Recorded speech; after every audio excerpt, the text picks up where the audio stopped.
Welcome to Forever Seeking, the Notre Dame Prep Alumni Speaker Series presented by the Forever Saints Alumni Association. I'm Jenny Douglas, NDP's Annual Campaigns and Alumni Engagement Coordinator. Notre Dame Preparatory is a diocesan Catholic high school located in Scottsdale, Arizona. We are committed to strengthening the minds, bodies, and souls of our students by integrating faith into a challenging college preparatory curriculum.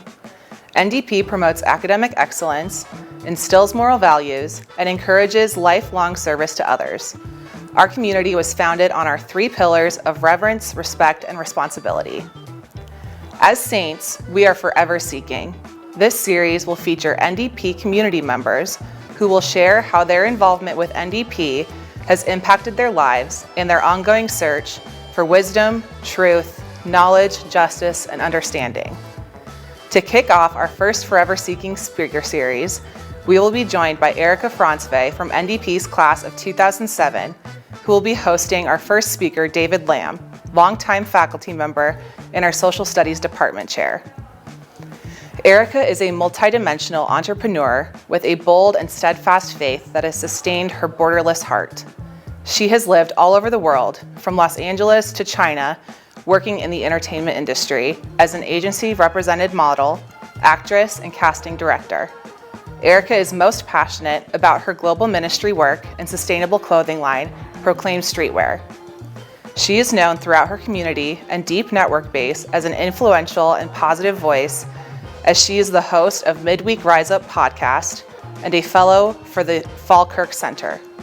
Erika is also the founder and CEO of Everyday Heroes Like You, a 501c3 charitable organization established in 2006 that assists other nonprofits globally and works in partnership with the United States Marine Corps to help sustain an orphanage in Romania. Erika's perseverant spirit has been the driving force behind her eclectic background, from being a former NCAA women's basketball athlete to Miss Arizona USA 2012. She knows what it takes to set a goal and fearlessly pursue it. Erika graduated magna cum laude with a double major in political science and international relations from Arizona State University. In May 2019, she graduated from Liberty University with a Juris Master degree in American Legal Studies. Erika is currently pursuing a doctorate of education in Christian leadership from Liberty University. I cannot think of a more remarkable alumna to launch our speaker series. Thank you, Erika, for joining us today. Hello, NDP alumni. I am excited to be back on the campus and part of the inaugural episode for Forever Seeking. Today, I am joined by one of my favorite teachers, David Lamb, fondly known to most of us as Mr. Lamb, our beloved high school social studies teacher. David was born in Ontario, Canada, and studied at Queen's University in Kingston, Ontario, where he graduated with a Bachelor of Arts in English Literature and a Bachelor of Education.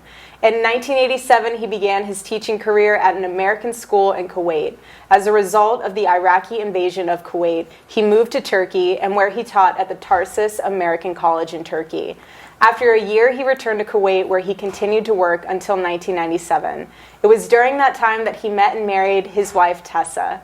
In 1997, they moved to Venezuela, and he taught at Colegio Internacional de Caracas until 2000. While in Venezuela, their oldest son was born, and David completed a Master of Education from ASU. In 2000, David and Tessa moved to Chandler, and he began working at Tempe Accelerated School. His twin sons were born in 2002, and in 2004, he came to NDP. While at NDP, David completed a Master of Arts in History, specializing in Middle Eastern Studies from CSU Dominguez Hills. He now serves as our Social Studies Department Chair and is a revered faculty member who has impacted many of our student lives, especially myself. Hello, David. Hello, Erika. It sounds so weird to call you David. That's all right. I'm just going to call you Mr. Lamb. No, you're not. No, you are a grown-up now. It's okay. Oh, it is so great to see you. Thank you for being here. Well, thank you very much for having me. It's been a while. It has been. It's still very good to see you. Likewise. So I would love to know, I know we ran through your history and your background on things, but why was it so important for you to begin a teaching career, and what brought you to NDP, and what keeps you here? Teaching career goes all the way back to an event that happened in high school. Believe it or not, I did not intend to be a teacher at all. I wanted to pursue computer science. I'm a lousy math student. In my senior year, I was taking an advanced math class, and I was also taking 2 history classes. And I had just bombed yet another math test. I got a perfect score in one of my history tests. Went to the second history class later, and I was still bummed out about the math test. Right. And the teacher looked at me and said, "You don't look like a happy person considering you got the only perfect score in the last test." So it was that sort of aha moment that if I'm bombing math and getting perfect scores on a history test, maybe that is a small indication that I needed to change. I went to guidance and kind of altered what I was going to do and got a little bit of direction about what university to go to, and that was it. As you said, I actually have a degree in English literature because the Canadian province of Ontario requires 2 teachable subjects. So mine are both English and social studies. Oh. So that was what got me into teaching. How did I get here? That's a funny story in and of itself as well. And it will bring back a memory for you, I'm sure. My wife was working as a part-time receptionist in a hair salon. And one of the other women that worked there began to describe a school where her mother worked, that they were looking for teachers. And my wife came home and said, "You need to contact Barb Stanley and see about getting an interview." So it was through Mrs. Stanley that I actually found out about this job. How cool. That's amazing. So yes, that goes back into what, 2006, 2005? 2004 is when I came here. 2004. Gosh, time flies. So, That's yes. amazing. And as you've been teaching throughout the years, what has been a challenge for you as a teacher that you faced, and how did you overcome that? Well, I haven't overcome it. We'll just start with whatever the challenge is. It hasn't been overcome. Students and kids are the same regardless of where you are. As you now know, I started my career 30-some years ago teaching primarily Middle Eastern students in Kuwait. And these were students who did crazy things like hang out with their friends, listen to music, and play sports. So very different from children in the other parts of the world. No, that was sarcasm. I know. What motivates kids has always motivated kids. What is different now, and one of the things that teachers battle both with and I guess for and against perhaps, is technology. 100%. And the fact that when I started teaching, the idea of a personal computer was still relatively unknown. The internet did not exist. We had a room in our school that was filled with books, and we called it a library. What are books? Right. I'm just kidding. And, I love books. we would take students to libraries and have them research, whereas today the entire information of global history is on your phone. Right. And people use that phone and that internet to send stupid squirrel videos to one another rather than looking up anything of substance. Right. So the challenge is that now the information is so much more available, is trying to get people to actually use it. Right. The other drawback that I face the most, I call it the Google effect. That I don't need to listen to a teacher because I've got the PowerPoint to look at, and then I'll just Google anything that I don't know.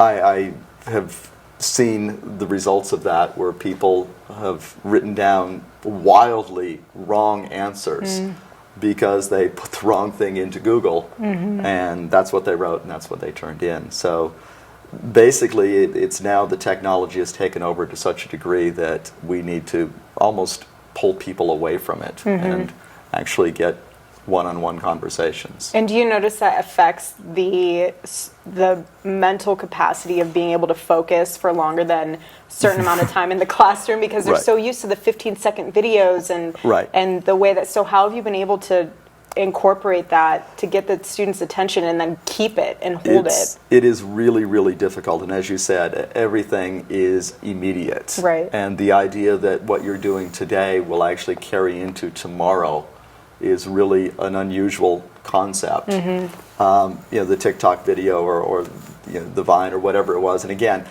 the technology that existed when you were here as a school, at this school, is now ancient For sure. to the kids that are here now. without making you feel No, too we didn't badly. even have Instagram back then. Right. Thank goodness. You graduated in 2007, so yeah. you started here in 2004, Yeah. which is about the year that our freshmen were born. Yep. Oh, I was the first full 4 years. You were the second. Second? Okay. The class of 2006. Okay. So you were born you graduated about the same time that our current freshmen Yeah. were born. So to them, this will freak you out even more. You are just as old as I am, in their minds. You're just old. Right. No, for sure. Trying to work with that and try to break through that lack of attention span Right. is really a challenge. I literally will tell students that, okay, you will be looking something up in a few minutes. Now put your phone down, you'll get a fix in another couple of minutes, and literally call it a fix. Right. And you can see kids, as their hands are trembling as they get closer to the phone. So it is really quite the challenge to try to maintain any sort of attention span. Mm-hmm. The other thing that has happened that was certainly not part of your class, I remember a handful of people in your class that asking them to speak was never a problem. Right. Engaging in conversation. We now have people that are so used to contacting other people through some sort of virtual means, digital means, that actually speaking to a person Gives them anxiety. it does. It seems to really freak them out as to be able to actually sit down and look at someone and converse. Right. So that is one of the things that we are kind of battling as well. Interesting. And again, I have no answer to that because the technology changes so fast. Right. I mean, I don't know when you got your first smartphone. College? Okay, I was 35. Yeah. Whereas today, there are second graders that my wife teaches who have one of those devices. But it's so unhealthy. I loved the flip phones with Snake. That was like the only Right. thing that was on it. To people who are watching this, they don't even know what Snake is. It was a great game. But like, you only need a phone that dials 2 numbers: emergency and your parents. Right. And then when you get to college, maybe a smartphone. But was it Social Dilemma that came out? Did you watch that documentary? I did not. You should watch it. It's really Did it have interesting. big words? No. Okay, but then I can it watch talks it. about Okay. how dangerous the phones are for us and social And, media. As a parent, I have to accept responsibility because as the technology was there, my kids are a little bit younger than you. But at no time did my wife and I go to a restaurant and take a history textbook for the kids to read. They started with their leapsters and then they worked their way up. And again, if you go to any restaurant tonight, go find any child reading a book or coloring. They're on an It will be iPad. very unusual. Yeah. So we are literally reaping what we sowed. So that is the challenge. Do you guys not make the kids put their phones in their backpacks like you did for us? We try. Okay. But again, when you're dealing with someone who is mildly addicted to something, That's true. it goes into the pocket or they'll find ways.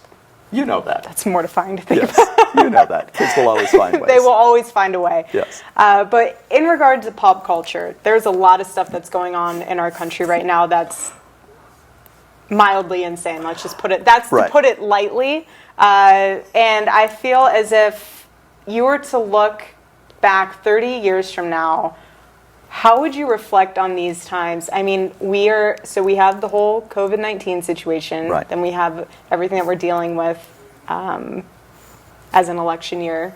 So there's a lot of fun stuff to unpack in that question. There is indeed. And I'm going to take it a little wider to being social studies, Yes. not just pop culture. Good. Every era has had wild and crazy times. And the further away from it that you are in time, the less space it gets in the textbook. It might simply be one sentence. Believe it or not, 30 years from now, there might be a textbook out there that just says that 2020 was one of the most unusual years in American history. And students will write that down. Again, you think of events that were 30 years ago. Kuwait was invaded 30 years ago. That's an event that was critical to me. But a textbook today will say that Kuwait was invaded, it was occupied by Iraq for 7 months, and then it was liberated. Wow. And that entire event gets condensed into one sentence. For us living through it, this is going to be very, very different. Anything that you've lived through becomes immediately personal, immediately something that forms the way that you think and behave for the rest of your life. Right. So for you, for me, for the students at our school, they will remember this. But if you think of a second grader, what will they think? Imagine 9/11. The students in this school were not born when 9/11 happened. So to them, it's an event of the past, the relative near past, and they are aware of it secondhand because they've heard about it. Right. But I can tell you that this year on 9/11, I showed a video about that event, and one of the students said this video was boring. So to them, 9/11 had already become something out of the past that, well, again, it was before they were born. It was 19 years ago. I know, but still. But for us, that's shocking to think. But again, we live in our own moment. We live in our own bubble, and that's a bad pun for 2020, isn't it? To live in a bubble. But what we feel and see and experience, for me, growing up, it was stories of the Great Depression. If I heard one more story about the Great Depression, I was going to lose my mind. I don't care that there was a Great Depression. Well, now I understand what my parents were telling me and why. But we live in an immediate moment. And I think what is more frightening is that with technology, it's almost even more immediate and more temporary. Right. And it's striking that 30 years from now, I'm going to have bored teenagers that say, yeah, my parents told me about that. So it's really frightening to think that what we're going through and is so meaningful and so impactful for us, 30 years from now is going to be a sentence or two in a textbook. That blows my mind. That's a really interesting way to put it. I'm going to carry that with me. Well, you have to remember that when I started teaching, I taught the Cold War as current events. Wow. The Cold War ended long before you were born. Right. It is a distant memory that you've heard about, Right. and that Russians used to be bad people. I lived through that, and discussing in high school the likelihood of a nuclear war, and just coming to the conclusion that there likely will be. Right. And for you, that would never have been a thought, and for students now, they don't even know what we're talking about. But how do you explain to them the weight and importance of history? Because even though it might not always repeat itself, it sometimes does rhyme. Right. So how do you explain to them, like, okay, this is something to actually pay attention to? If you think it's boring, wait until it applies to your life. And then how do you just explain to them the weight of even what we're going through right now? There's one word. That word is empathy. If anything, as a department, we try to teach empathy. Can you put yourself in that position? I'm not asking you to believe what that person believed or agree with what that person said, but can you at least understand their perspective?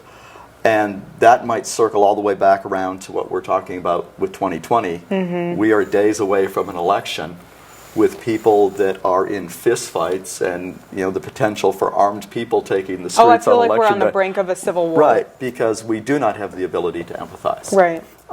If you disagree with me, that simply makes you wrong. I can't possibly take the time to listen to what it is that you believe and why you believe it. I have to instead shout louder about my beliefs, and then if that doesn't work, I will just have to punch you. Right.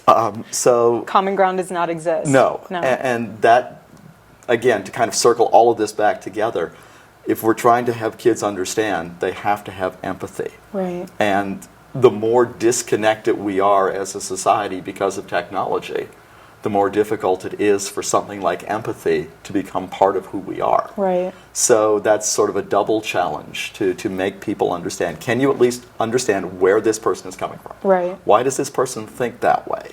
I'm not telling you you have to agree with it. I'm not saying that I want you to become a communist or a fascist overnight. Right. I want you to tell me, why would that person feel that? What would make them do that? Because it will come up again.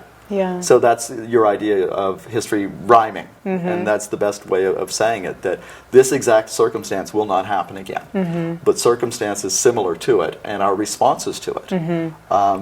You have people fighting over which way to go in a grocery store and whether to wear the mask or not to wear the mask, and no, the science is wrong, the science is right, and no one is stopping to listen to one another. So that, again, becomes part of the challenge. Right. And with the election season coming up too, I'm sure you have students coming to you with news sources or various sources that you're like, I don't know if that's scholarly, Right. but they're still incorporating it in their papers, or they're coming to you and being like, is this true? Is this not true? How are you siphoning through all of the political discord to help guide the students in a way that's spiritually proper, and then also like, this is the truth within the data, and this is what the facts show? That is the million-dollar question. Yeah. And again, because everyone has access to information, so we have tried to identify with students information, disinformation, misinformation. And because I am a teacher and I'm pedagogical, I'm going to explain what I mean by those Please. terms. Here So for it. information is something that is factually correct. You come to my room and say, I need to see Mr. Gwynn. I tell you Mr. Gwynn is in room 505. That is true. Misinformation is you come to my room, you say, I need to see Mr. Gwynn. I say, yeah, he's in room 506. I made a mistake, I got the wrong number. Disinformation, you say that you need to see Mr. Gwynn, and I say, yeah, he's down in the locker room. So why don't you walk on down there to find Mr. Gwynn?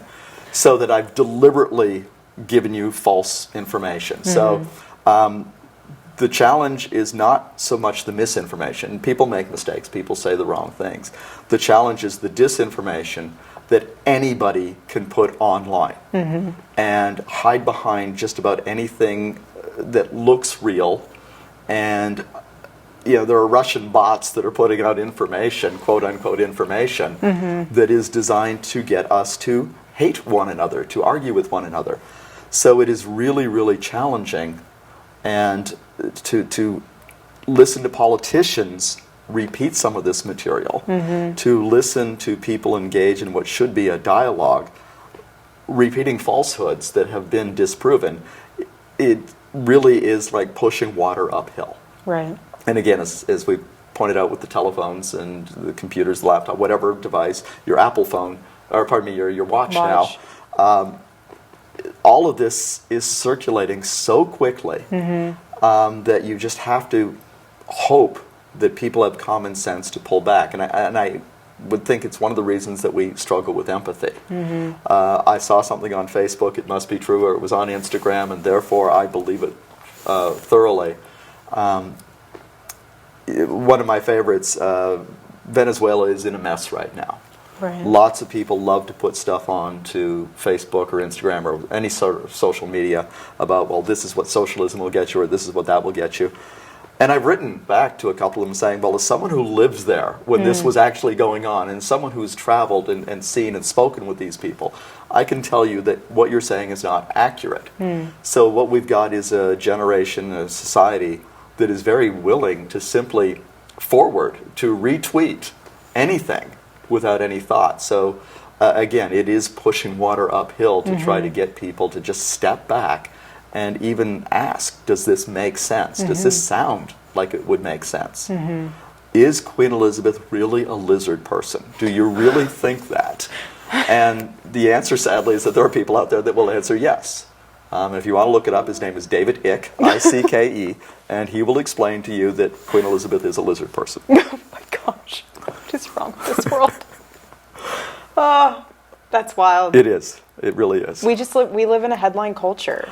And an attention span that goes with it. It goes back to that we want the quick attention span. We want to read something very briefly, no level of depth. And it doesn't help that entire news networks, or what once passed as a news network, is very happy to do nothing but offer commentary.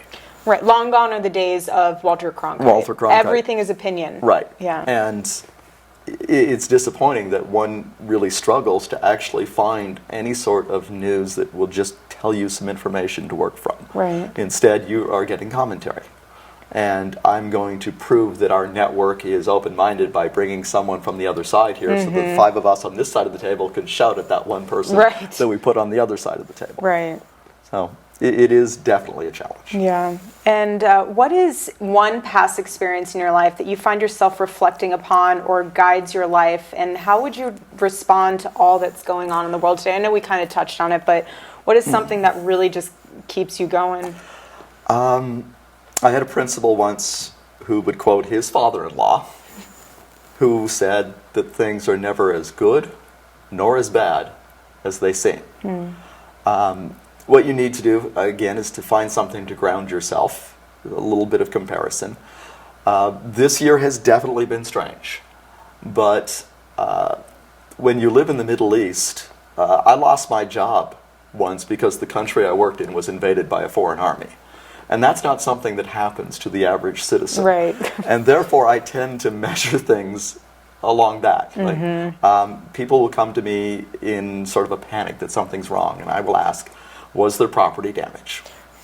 Was there a loss of life? Right. If the answer to those questions are no, then we don't actually have a crisis. A crisis. We need to just step back and say, okay, we have a problem, we have a concern, but it's not a crisis. Now, with COVID, yes, there's been a loss of life. Right. And it's been a frustrating thing that we can't seem to get everyone on board with helping with that. But when you look at a war zone, and I went back to Kuwait after the war and literally picked through the rubble of war. The school building where we worked had been used as a prison. Wow. One of the offices had clearly been used as a torture area. Wow. And it's like, okay, we're complaining about not having the right textbooks, but someone was tortured to death on this site. So perspective. Really, let's just back up here and Right. take a better look at it. Right. And again, living through Saddam Hussein, if you remember your history, Saddam didn't go away. Right. He was driven out of Kuwait, but he routinely threatened to invade. And I remember people would come to me because I'd been there before the war and had gone back, asking, what's going to happen? What do you think this will be like? On one occasion, the American military sent battleships off the coast of the city just to reassure us. And on one occasion, there were 8 military helicopters that literally overflew the city as nothing more than a statement to say, we're here. Wow. So yeah, you do have to maintain that. I would be remiss if I didn't give the silver lining. One of my colleagues phoned home to reassure her parents that everything was fine. And her father said, do you have a contingency plan in case? So that night she came to me and asked, would I be her contingency plan? And we've been married for 24 years. So there's the silver lining. Tessa. So yes, that is Tessa. That she worked at the same school, but I was her contingency plan. Sweet. So I guess I still am. Well, good. You guys are very blessed. You guys make a good team. With that, because I've lived all over the country too, or all over the world and country, but when I lived in China, I saw firsthand the freedoms in Technicolor that I take for granted, that they have no idea what it's like to experience. Do you think what we're going through right now, some of the students especially, we've been in I guess you could say we've been in a time of peace. I know we've been overseas at war, Right.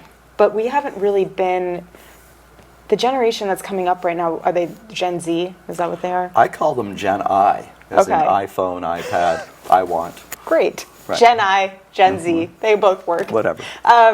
I feel like this is the apathy that's kind of surrounding us, maybe comes from the fact that we've been in a time of peace for so long with our country that they don't know some of the struggles that past generations went through. Right. Or that the minority of the world lives a life that they do. The majority live a far different life. And that is why travel is so important. Right. Jacques Cousteau once said, if every child went to school in a different country for 5th grade, he could bring peace to the world. You're right, that when you live a life of comfort and it goes into a 2nd generation and a 3rd generation, when you have no concept that something could be different, why would you even think of it? And again, that goes back to the concept of empathy. Can you look at what others are going through? We have literally on our border an example of what you're talking about. There are people that are risking their lives to come across the border, to sneak through a desert, to be hated by people on arrival. And they're doing it because that's a better life. I don't know who wakes up in the morning and thinks, I would love to cross 300 miles of open desert for a better life. Right. And yet that is what is happening. I know that we have some programs here that unfortunately COVID has shut down, where we have taken kids to some of those places, or the Habitat for Humanity, Nuestros Pequeños Hermanos, I remember that, yeah. Feed My Starving Children, things like that, where we can at least get them exposed to it. And again, I will harp on my word empathy, to at least show them that you really do have it well. So that poses its own challenges in the era of COVID, when you can't do it. But you're absolutely right that that's what we need to be doing. Right. So we want to end each podcast with a question. And in keeping with the name of this podcast, what is something in your life that you are forever seeking? And who is a saint that possesses the values that you seek to model? Oh, what am I seeking? I don't want to sound too philosophical and grandiose. No, please, I love that. But truth, I think, would actually be good. The saint that I would choose, I think, would puzzle people at first, and it's Luke. Everyone knows of Luke as the physician, but if you were to read the opening of Luke, where he is writing a letter to Theophilus, and he says that I have gathered information that I'm going to put together so that I can tell you the truth of these things. Luke is actually a historian, and he is trying to sift through information that has been spread, misinformation, disinformation as well, and he's trying to record what is real. And in the Gospel of Luke and the Acts of the Apostles, that is what is written down. So I would say Luke as a historian, not as the physician that everyone claims him to be. I am claiming him for the history nerds of the world. I love it. But just that idea that we just have to sift through it. You've got to look at all of it. You've got to look at the whole thing and try to figure out what was right and what was wrong. And if we could just do that, if we could all live in some degree of truth, then I think we would be better off. And to live in truth, I mean to understand that what I have is maybe a luxury to someone who doesn't have it. What I have is meaningful. What I have is enough. That I can share something with other people, whether it is financial, whether it's physical, whether it's spiritual or moral, whatever it is. That should be the purpose. No, it's amazing. I'm so grateful for you. Oh, thank you, Seriously, Erika. I whenever I look back and think about being a student here at Notre Dame, you and only a few other teachers come to mind that I just remember thoroughly enjoying your class, because you actually challenged us to think, not just with our brains, but with our hearts. And I never forgot that, and I just want to say thank you for still being here and teaching the generations that are the Gen Is that are coming up. But no, I'm in a world that is so crazy right now, and with teachers trying to siphon through what is true, what is not, trying to help guide the students in a way. You guys have such a big weight on you. So I just want to say thank you, for still being here in the fight, in the thick of it all. Well, I will say that you were one of those students that made it all worth it. Thank you. The school that I worked at before this one was not a good one. I remember coming here, and your class, the class of 2007, was really the group that I encountered first. And the first day I came home, my wife looked at me and said, "What happened?" And because I had not been happy as a teacher for over a year. Wow. And literally the first day I went home from here excited, and that was August of 2004. So 16 years later, I'm still here. Still here. Yep. And I hope that you'll still be here once I have, if and when I have kids. You will have, I will make sure they have you all 4 years. Okay. They will be in your class. Well, and you can be very I will be hard in a on wheelchair, but okay. Fine, I'll just, we'll make it work. Okay, we will. Thank you so much for sitting down with us. Thank you very much. It was fun to be here. Yes. Thank you, Erika and David, for joining us for our first Forever Seeking episode. I would like to encourage all of our alumni to stay connected with us at www.ndpsaints.org/alumni/stay-connected. Special thanks to our 2019-20 Forever Saints Alumni Association Gold sponsors, the Kuda family, the LaFleur-Friedman family, the Rehorn family, and Blake Terry 09. I would also like to thank our Purple sponsors, the Barclay White family, the Lansborough family, the Chase Tesshouse 06 family, Mike Harvey Peak Image Photo, and Carolyn Rock, Russ Lyon Sotheby's International Realty. We're so grateful for your support. We invite you to subscribe to Notre Dame Prep on YouTube and watch for our next episode with the NDP legend Sister Yo.